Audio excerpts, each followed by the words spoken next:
So we're here today at the AHATA Impact Award 2023.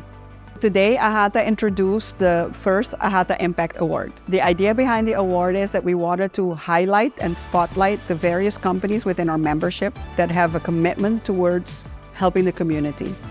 We have made a lot of social investments. It's because we see the need of it, and also to improve the quality of life. For us, it's very important to partake in all of these cultural activities. We are committed and we focus on preserving the cultural heritage within our brand. If you don't have your health, you cannot function, you cannot go further. So that is important for us.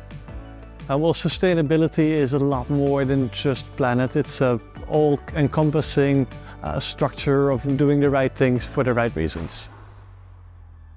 I think people don't always realize, they always see these big companies and small companies as only wanting to be in commerce and make a profit.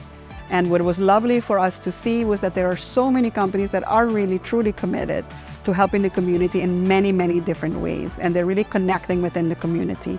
And to me, it was a very beautiful thing to see how many companies were committed, and then to be able to have a chance today to highlight all those wonderful efforts that are being made.